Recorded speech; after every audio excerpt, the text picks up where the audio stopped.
Hello and welcome to all our viewers in Nigeria and around the world to News Cycle on Global Television, coming to you live from the nation's capital, Abuja. I am Jumai Manson. A quick reminder that Global Television's on DSTV channel 365 and Star Times channel 276. Now the news in full.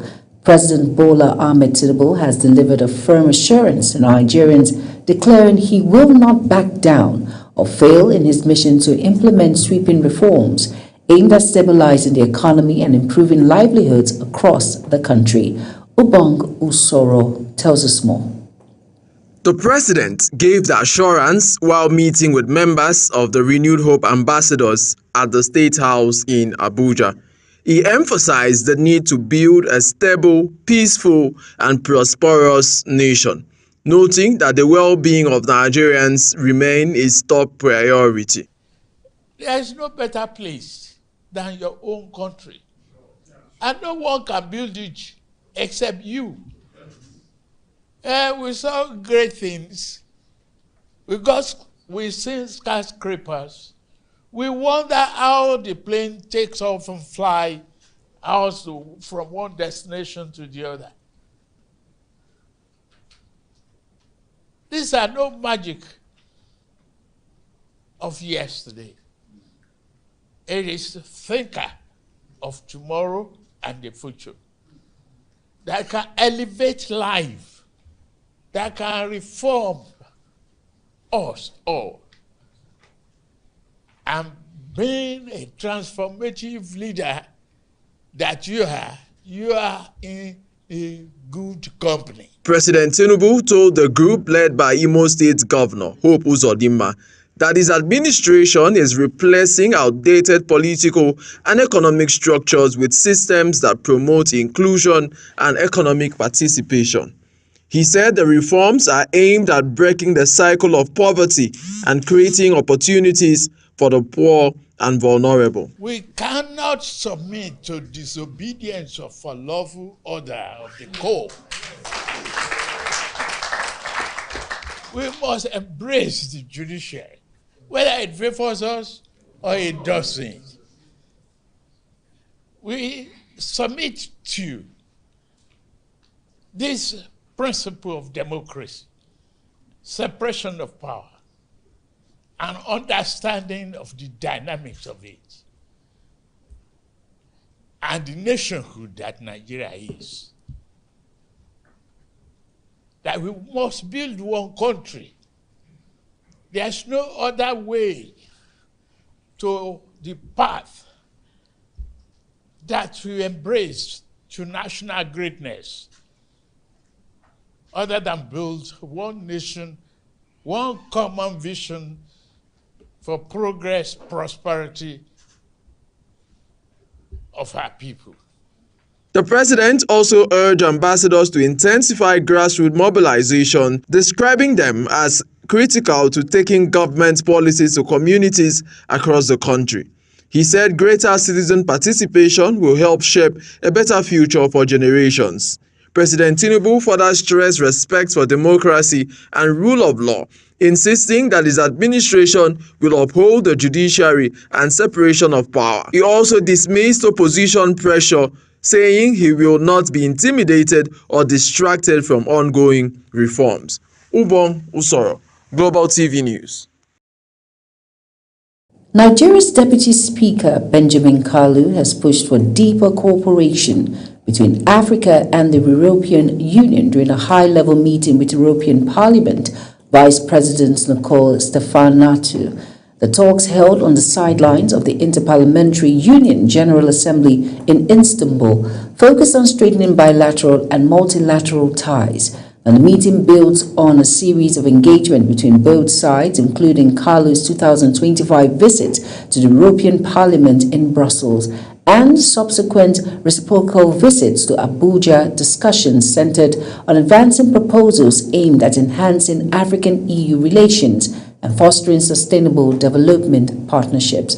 Kalu advocates a shift from aid-based relations to a more balanced partnership, urging the EU to adopt nearshoring by investing in industries within Africa to address migration pressures.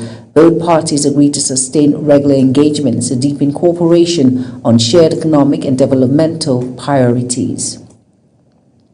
Kebbi State Police Command says it is stepping up its operations to address insecurity and criminal activities across the state as part of renewed efforts to restore public confidence and ensure the safety of residents. The State Commissioner of Police, Umar Hadeja, made this known in an exclusive interview with Global Television on the command's ongoing strategies to tackle emerging security challenges in different parts of Kebbi State. Security correspondent Kikelomo Okere has details. According to the Commissioner of Police, Umar Hadeja, Kebbi State Police Command has doubled down on intelligence-led policing, community engagement and coordinated patrols aimed at curbing crimes such as banditry, theft and other violent offences. Umar Hadeja stressed that the police are working closely with other security agencies and local stakeholders to strengthen surveillance and improve rapid response to security threats. He added that the command is also focusing on strengthening community policing structures to encourage residents to provide timely information that can assist security operations. And our collaboration with traditional rulers and other stakeholders, because security issues is an issue for everyone, and information is the lifeblood of police jobs. So without credible information, we cannot be able to perform, and we are getting that one. Secondly, in line with the instruction of police policy, community policing concept, we are also implying that one, which we collaborate with a lot of stakeholders in terms of sharing of the intelligence, in terms of mapping out strategy and areas to be for police in order to bring out the level of the crime to the lowest minimum. The Commissioner of Police explained that the integration of air-power surveillance into existing ground operations has significantly improved the command's ability to track movement, respond swiftly to threats, and disrupt criminal activities along vulnerable border corridors. According to him, the collaboration has enhanced intelligence gathering and operational coordination between security agencies, especially in areas prone to banditry, smuggling and cross-border incursions. Umar noted that Kebbi's geographic location makes border security a critical priority, adding that the command is committed to leveraging both technology and interagency cooperation to secure lives and property. Like, for example, our border with Niger State. Our border between Stanga, Wara and Bagura local government areas, we are having border with Agwara and Bargu local government areas of Niger State, which extend Africa in Dam. These are riverine areas and forested areas which are actually occupied by non-state actors, and they are taking advantage of that to infiltrate into our area and go back. Because of the geographical terrain of the area, it is very, very difficult, for security forces to go there in order to actually engage the terrorists. So that is why also air component will assist us, in order to clear and reduce the level of the crime in those border communities.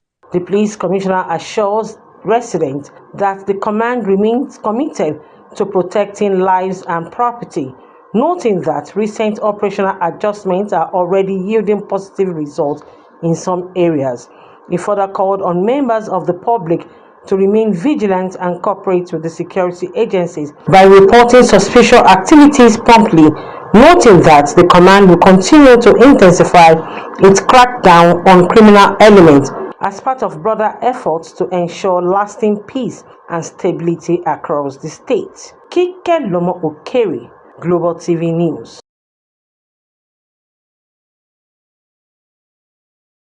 Over now to the Nigerian Immigration Service. Lagos State's command has arrested 125 foreign nationals of alleged immigration-related offences, with 82 of them set for repatriation. The Assistant Comptroller General in charge of Zone A, Mohammed Adamu, said the operation was carried out in collaboration with the Nigerian police force in some parts of the state.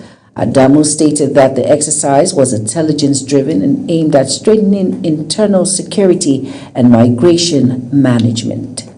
The Independent National Electoral Commission, INEC, has announced a subsequential adjustment to the campaign timeline for the Osun State governorship election following a shift in the poll date. INEC said the election earlier scheduled for August 8, 2026 will now hold on August 15, 2026, in line with its reverse timetable for the 2027 general election. As a result, political parties are to conclude all campaign activities by midnight on August 13, 2026, in compliance with provisions of the Electoral Act, which mandate campaigns to end 24 hours before Election Day. Chairman of the Independent National Electoral Commission, Josh Amupiton, is set to deliver a keynote address at a stakeholders policy dialogue on Nigeria's electoral process. The event is scheduled to hold on April 29, 2026. In a statement, the organizers said the high-level dialogue would bring together leaders of political parties, civil society organizations, as well as local and international election observers to deliberate on key issues affecting the country's electoral system. An advocacy for the implementation of the 35% affirmative action and the proposed reserved seats bill for women has taken center stage in Benue State. As government mobilizes female political aspirants ahead of the 2027 general elections, the sensitization was organized by the Special Advisor to the Governor on Women Affairs, Solastica Bensor. Felicity Indere has more. The sensitization program taking place at the instance of the Special Advisor to the Governor on Women Affairs, Scholastica Bensor, is bringing together women aspiring to contest for political positions in Benue State. So we did a workshop for them to be able to equip them with the knowledge, the skill that they need to move into this space they are coming to, because some don't know the terrain, it's unknown to them. Bensor, who is also the state coordinator of the Renewed Hope Initiative, stressed that the struggle for the affirmative action is part of a broader strategy to ensure that more women occupy elective positions and contribute meaningfully to good governance. Gather them together to be able to also project them, advocate for them, because that's what we're on about. So historically, it's been known that women have had concessions, they've had them reduce prices for them. So we are also still asking the governor to make it more easier than it's been before, so that it's almost free for them. Participants at the program note that the training has armed them with knowledge required to navigate the political space. Many commend the organizer for the initiative to prepare women for the challenges ahead. I want to thank God Almighty because the narrative of women have changed during this Bola Ahmed Tinubu, and we are believing God Almighty. What God has started, we surely accomplish. To bring this event together, to project us as women, and to be able to amplify our voice to where our voices will be heard. Right now, she is going to project us to the national and to the world at large. So this event is a memorable event for me and my fellow aspirants. I've benefited a lot from them. What is expected of us to do out there in the field by the time we get out there, just in preparation of what is coming before us. The workshop highlights a growing push for increased female representation in Benue politics, with stakeholders expressing optimism that with sustained advocacy and institutional support will translate into more women occupying elective offices in the near future. From the Government House in Makurdi, Felicity Indere reporting for Global Television News. You are watching the live broadcast of News Cycle. News Cycle continues after this weather forecast, plus business, foreign and sports stories on the other side of this break. Please stay with us. Hello and a very warm welcome to Saturday's weather forecast. A generally calm and steady morning is expected for much of the country, although parts of Taraba, Cross River, Akwa Ibom and Rivers are likely to experience morning thunderstorms. Going into the afternoon and evening hours of Saturday, conditions will become dynamic as increased atmospheric moisture buildup will trigger widespread thunderstorms in the south, most parts of the north central, extending to parts of Kaduna, Bauchi, Gombe, Adamawa, and Taraba states, while other parts of the north will remain mostly sunny and dry. Now, looking at the heat index, conditions will feel significantly warmer, particularly in parts of the northeast and parts of the northwest, due to increased humidity levels. A large portion of the country, highlighted in orange, is also expected to experience high heat index values. So it's important to take necessary precaution. Stay well hydrated and wear light breathable clothing. I am Theodora Itum. Thank you for watching.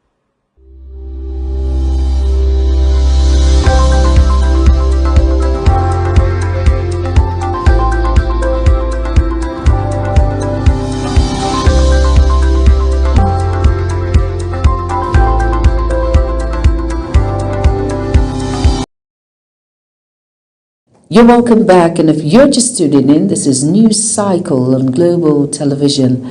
Thank you for staying with us. In business now, President Bola Ahmed Tinubu has signed the 2026 Appropriation Bill into law, authorizing an aggregate expenditure of 68.32 trillion naira for the current fiscal year. Tinubu has also signed a separate bill extending the implementation period of the 2025 budget from March 31st to June 30th, 2026. The budget allocates 4.799 trillion naira for statutory transfers and 15.8 trillion naira for debt service. Minister of the Federal Capital Territory, Nyesom Wike, says the FCT administration is on track to achieve over 80% implementation of its 2026 budget before January 2027. He gave the assurance while inspecting ongoing infrastructure projects across the nation. FCT correspondent Kabir Hassan completes the report.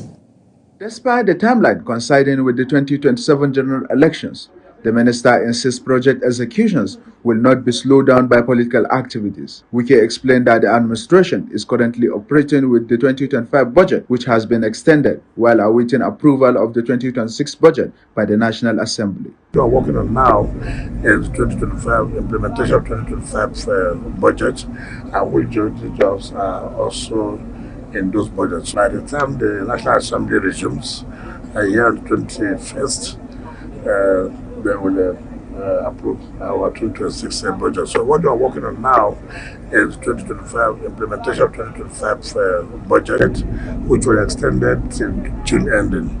And it's very visible. I mean, election will come, and people must be working. The contractors are there part of the election. People will work, people will feed. So because of election, then we will stop our various works. No. But even before we get to January, we must have done over 80% of what we intend to do. On infrastructure, the minister revealed that key projects, including the airport route to Kuje Expressway and parts of Kuje Gwagwaladaru, are nearing completion and expected to be delivered by the end of May. He said the inspection tour is aimed at ensuring contractors meet deadline and maintain quality standard. The minister also dismissed claims by the African Democratic Congress that the FCT administration interfered with its convention plans, describing the allegation as baseless. Kabir Hassan, Global Television News. The Nigerian Midstream and Downstream Petroleum Regulatory Authority has dismissed reports of aviation fuel scarcity and price spikes, assuring Nigerians of adequate supply nationwide. In a statement, Director of Public Affairs Department, Nigerian Midstream and Downstream Petroleum Regulatory Authority, George Eneita, the authority says the country currently has a combined 74-day sufficiency of aviation fuel, comprising 12 days of inland stock and 62 days from refinery reserves. The authority also refuted claims that the product is selling for as high as 3,300 naira per litre, describing such reports as inaccurate and not relevant of current market realities. It explained that aviation fuel, like other petroleum products, is fully deregulated with prices determined by prevailing market forces. And on the foreign news now, the United Nations says 2025 was the deadliest on record for Rohingya refugees fleeing by sea, with deaths continuing to soar in 2026. The UN said it follows the death of hundreds of people who were lost in a shipwreck earlier this month. Zahra Nasser tells us more.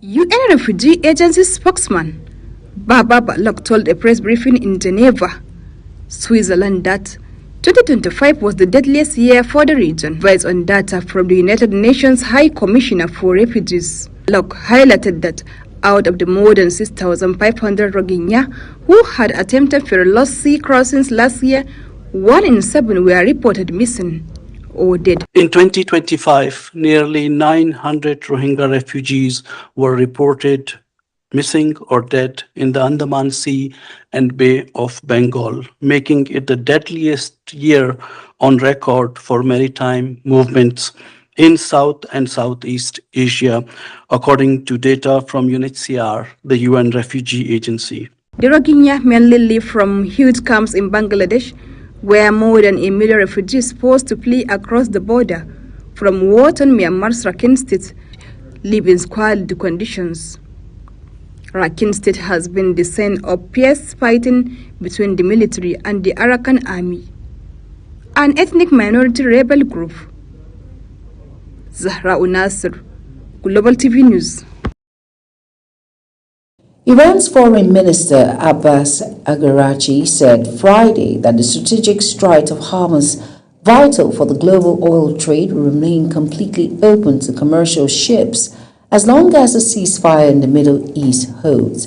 It was not clear whether he was speaking of the 10-day truce agreed by Lebanon and Israel that went into effect at midnight, or an earlier 2-week truce between Iran and the United States that began on April 8th. Iran, which sent shockwaves through the global economy by essentially blocking passage through the crucial strait, had made the extension of a ceasefire to Lebanon a condition of opening the waterway, state media reported.